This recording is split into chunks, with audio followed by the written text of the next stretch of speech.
eles que erraram, eles que cometeram os excessos. Não, meu amigo, o que está acontecendo é o seguinte, é aquilo que sempre te disseram, que se você é rico e poderoso, você pode fazer o que você quer, que você não sofre consequências. É verdade. Agora eu vou dizer assim, esse não é o país que eu quero. Sim. Esse é o país que os brasileiros não querem. Então a gente tem que mudar isso aí, entendeu? Por isso eu tô nessa jornada. E que foi uma jornada... O que você fez para se preparar a tomar essa decisão, assim, tipo... Porque eu acho que talvez tenha sido a decisão mais importante da tua vida. Talvez não, porque tem a Lava Jato, a construção, que é uma decisão muito importante, né? Mas como que você tomou essa decisão? O que você pesou? Tipo, quem que tá nessa com você? Obviamente, você não tá sozinho. Sim. Tipo, quem tá nessa com você? Como foi montar a campanha, entendeu? Porque você era juiz, não era político. Você não tem expertise em montar campanhas. Como que foi esse processo? Eu tô aprendendo. Eu considero essa jornada, né, além de uma oportunidade para mudar o país, para transformar o país para melhor, eu também vejo isso como uma chance de de um crescimento pessoal. Né? Claro. Você vai aprender, você vai falar com as pessoas, você vai ouvir as pessoas, você vai... por exemplo, até mesmo aqui, a gente está, né, conversando, é legal conhecer vocês, ouvir, ter a oportunidade de falar, de explicar o que você quer fazer. Você sai na rua, né, fala com as pessoas em geral... Você tem saído muito? Tenho, normal. Mas qual que é o rolê? Você faz rolê de campanha, tipo comício? Como que é? Rolê não. não é rolê, né? Então não. Não, veja, a gente está em fase de pré-campanha. Tá? Então, assim, não tem comício, nada desse tipo. Entendi. Você, na verdade, o que a gente tem feito alguns eventos, conversar com as pessoas, às vezes falar alguma coisa, fazer exposição.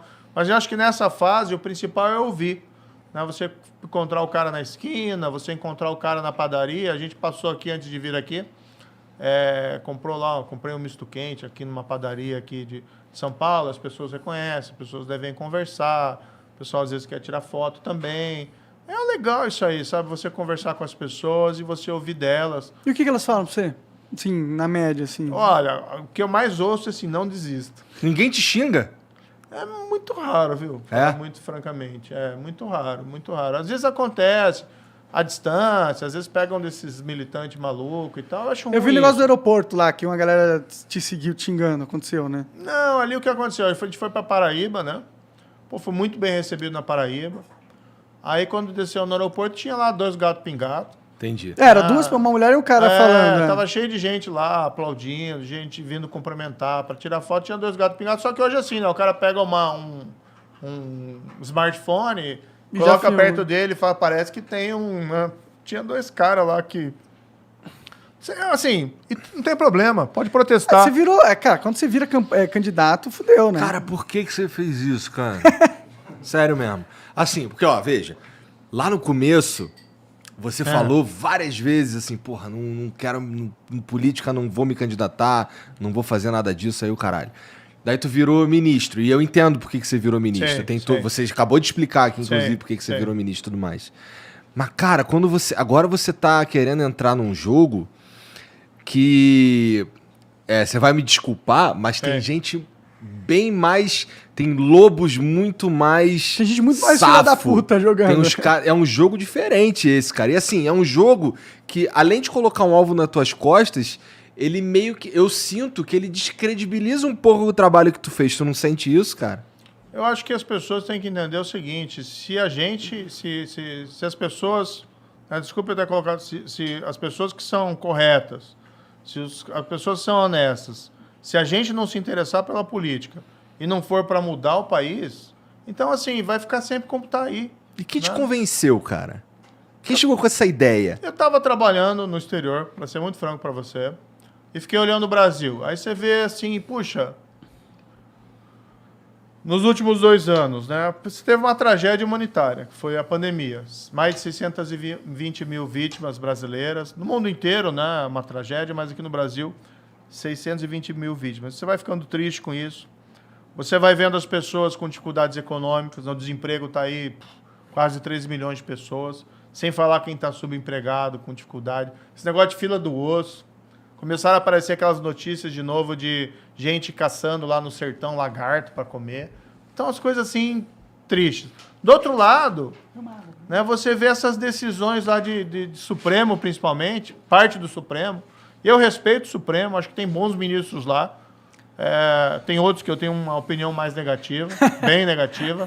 Tá? Mas tem gente boa lá, o presidente atual do Supremo, o Luiz Fux, é um cara bom. Tu não pode malhar o Supremo ou tu pode ainda. Porque daqui a pouco, vamos dizer que tu se torne presidente, tu não pode mais malhar o Supremo, né? Qual que foi a minha opinião? Eu nunca trago isso pro lado pessoal, entendeu? Então, o que aconteceu? Eu fiquei indignado quando tiveram essas anulações. Então, anula, quiser dizer lá que o cara foi condenado injustamente, porque ele é inocente, tá? Quiser anular a decisão, reformar a decisão, dizendo assim, o cara é inocente, né? Você errou. O que eles fazem? Porque eles sabem que não é isso. Aí, não podia ter julgado lá em Curitiba, tinha que ter julgado em Brasília. Ou inventam aquela fantasia, ele foi perseguido. Né? Ninguém foi perseguido, ninguém foi perseguido. Né? Se a gente lembrar as audiências, o que aconteceu, né? O Lula nunca teve prisão decretada. Quem decretou a prisão do Lula foi o tribunal em Porto Alegre, que eu cumpri. Porque era o certo a fazer. O tribunal decretou para ele começar a cumprir a pena. Você não tem perseguição nenhuma, entendeu? Nunca ouvi um A de mim contra o Lula naquela época. Agora é diferente. Agora é diferente, entendeu? Então eu fiquei lá fora vendo isso, né? Pandemia, gente morrendo. Economia, gente sofrendo, tá? E essa polarização, que aí não sei qual é a opinião de vocês, eu acho que essa polarização nos deixa imbecilizados. A gente não consegue dialogar e discutir as questões racionais. E quando você tem que chegar alguém e diz lá, gente, vamos se acalmar. O teu vizinho não é teu inimigo. O cara que você encontra no clube, porque ele gosta do fulano X ou do Y, não é o teu inimigo. Se você quer ter inimigo, vá pro futebol. E olhe lá, né? Não é inimigo ali, é adversário, torcida. Né? Mas mesmo assim você não cultiva o ódio. Mas o que você vê? Você vê os dois líderes desses extremos, Lula e Bolsonaro, fomentando o ódio. Nós contra fato. Eles. É porque eles meio que precisam um do outro, precisam do outro. Eu tava lá no exterior, vendo tudo isso, e fiquei esperando.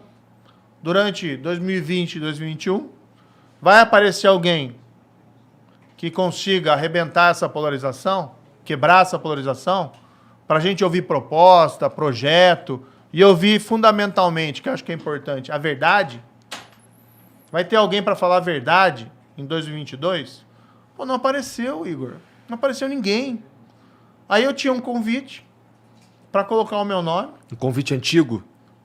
Quando eu saí do ministério, né? Isso foi lá em 2020. Alguns meses depois que eu saí do ministério, eu fui convidado pelo Podemos, né, para, se eu quisesse, ser candidato. E aí eu falei para eles, olha, não sei se vou ser candidato, eu quero seguir minha vida, eu quero um pouco de paz, tranquilidade, quero trabalhar no setor privado, ficar longe dessa confusão. E fui lá. Mas daí eu fiquei observando aquilo, né? E aí, pô, não apareceu ninguém. Aí eu falei, pô, tem que ir, cara. Tem que ir para... e eu acredito nisso. A gente tem que quebrar essa polarização. Isso não é um trabalho para mim, não é um trabalho para o Podemos, não é um trabalho só para os partidos políticos. Tem que ser um trabalho nosso, de todo mundo. Não é o país que interessa. Sim, a gente tenta quebrar essa polarização trazendo todos os lados para conversar. Meio que a nossa solução para essa coisa toda. Mas eu concordo muito que é um dos maiores problemas do Brasil. Mas, ao mesmo tempo, a polarização é direita e esquerda, certo? Vamos dizer assim. Sim. Eu não posso estar errado, mas te associam mais à direita do que à esquerda, vai.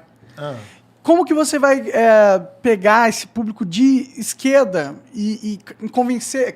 tipo, na eleição, acho que você não acho que não consiga. Não, eu acho que tem os caras que estão fechados com o PT e acabou. Tem os caras que estão fechados com o Bolsonaro e acabou. E eu acho que tem aí talvez mais de um terço da população brasileira que, porra, não tenho certeza de muita coisa, tudo mais. Eu acho que a gente tá vivendo esse cenário, na verdade. Como que você capta a esquerda? Tipo, como que você pega um eleitor de esquerda para confiar na tua campanha que vai ser positivo para ele e os seus ideais de alguma forma? Esse negócio de esquerda e direita hoje tá um pouco confuso, tá? O que eu acho assim? Você tem que pegar o melhor que tem na direita e o melhor que tem na esquerda. E você construir ali projeto e colocar para as pessoas. Eu quero fazer isso, entendeu? Então, por exemplo, uma das coisas que a gente tá falando, vamos fazer uma força-tarefa nacional de erradicação da pobreza. Como é que você elimina a pobreza? Vamos ser bastante sinceros.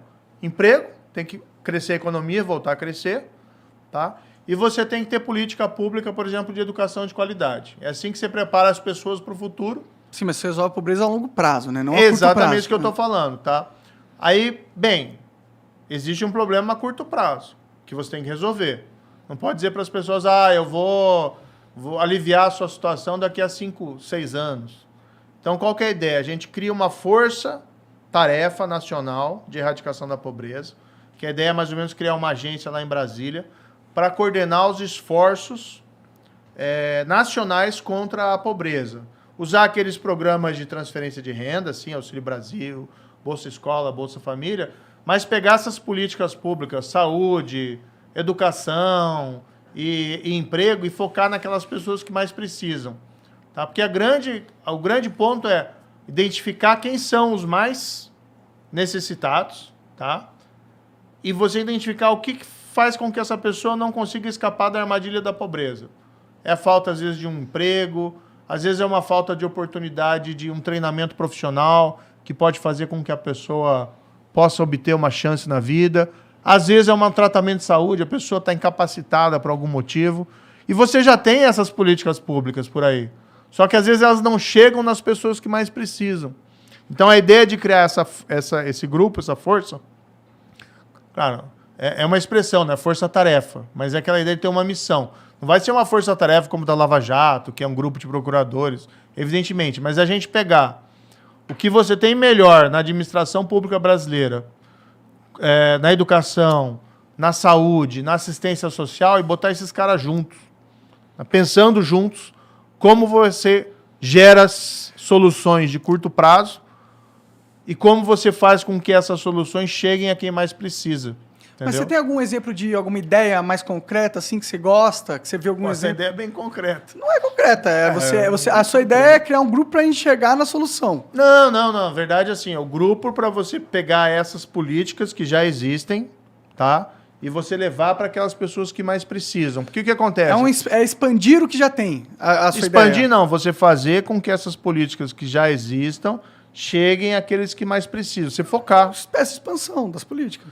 É mais focalização, vamos dizer, porque as políticas já existem. O que acontece, assim, muitas vezes a pobreza gera aquilo que a gente chama da invisibilidade. O cara fica fora da sociedade. fora do sistema. Ele Sim. não consegue, ele não tem RG, Não tem nada, ele não não tem tem documento, CPF, não tem ninguém energia. sabe onde ele está. Agora, se você for lá na comunidade, né, se você for nas comunidades pobres, todo mundo sabe quem que é o cara que mais está necessitado. E às vezes você tem o governo, não consegue chegar lá, porque não tem um sistema que funciona, porque não tem alguém que está olhando. Então, exatamente qual que é a ideia? Você criar um grupo específico que tem uma missão. Ó. Tua missão é reduzir a pobreza. Aí você pega aqueles caras que mais precisam, você vai lá e vê qual que é o problema daquela família. O pai não tem emprego, mas ele pode conseguir se ele tiver um treinamento profissional específico. Então você vai pegar aquele cara e vai providenciar um treinamento profissional específico e encaminhar ele para o emprego ali. Tá? Focar no que mais precisa. Uma parada entendeu? mais personalizada, de caso a caso. Em vez de uma Exatamente. política pública que trata todo mundo igual, tratar todo mundo como é. Não, assim, em cada você situação. tem que ter a política universal. Educação pública, por exemplo. Quem quer colocar o filho na educação pública tem que ter essa oportunidade. Claro. Eu estudei em escola pública, por exemplo. Sim. Estudei também em escola privada, mas estudei em escola pública. Você tem que ter escola pública de qualidade. Para todo mundo que Lá em queira. Curitiba tem uma escola pública foda, né? Tem. As filhas do Igor Minhas faziam. filhas fizeram lá. Fizeram lá? Minhas filhas estudaram lá. Eu morei lá 4 anos. Foi? E elas estudaram lá durante esse período aí. Porra, eu ficava impressionado com a escola pública lá. Que a minha filha mais velha estudava lá em Santa Felicidade. E, porra, ela tinha aula de tênis. Era algo que me impressionava. Legal. Aí eu ficava, caralho, você